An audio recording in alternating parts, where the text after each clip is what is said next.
Hi guys, should Remainers give up the fight and admit defeat when it comes to Brexit? Now there's an interesting piece, which I'll leave a link to in the description, from the new Statesman, and the title says, "It's time for Remainers to try and make Brexit work." Now, as with most headlines, it isn't exactly what it says on the tin, but instead the piece itself suggests that those who knew Brexit was a mistake and have been doing their best to inform the public about the folly of leaving the EU should take a step back and consider a different approach.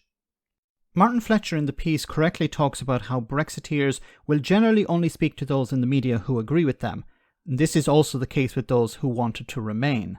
Now, it has been extremely difficult to punch holes in either echo chamber, and attempting to do so may not be the best approach. He talks about how Brexit remains a toxic issue, and while a growing number of people believe it is bad for Britain, those numbers don't automatically translate into support for rejoining the EU or even a referendum. Now, I've said before, many people didn't understand what Brexit actually meant, and a lot of people, even on the pro-European side, don't understand what rejoining would entail. Martin here suggests something interesting, a ceasefire of sorts. So he says Remainers should say that they would not seek another referendum for at least a generation. Now, this would take the wind out of the sails of some Brexiteers who refuse to discuss Brexit because they believe Remainers want to, quote-unquote, drag Britain back in. However, in another part of the article, I fear Martin is living in a bit of a fantasy world.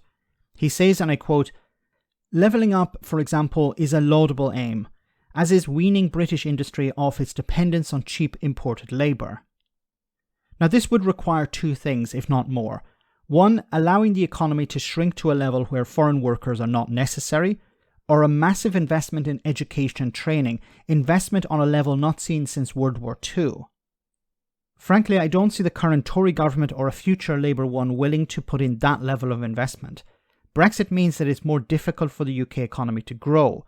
Massive debt during a recession also means that a default is very much on the cards. And the idea that we should just sit idly by and allow the charlatans who lied and cheated when it came to Brexit off the hook doesn't sit well with me.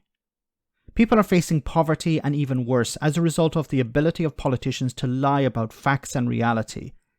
Brexit smashed the veil of what was and wasn't acceptable in public life. Objectivity is now dead. Can the UK rejoin the EU in 10 years? Of course it can't. It would take a generation before it can.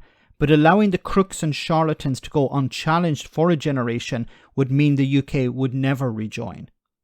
Let me know in the comment section, guys, what you think about all of this. As always, your comments are greatly appreciated. Thanks a lot.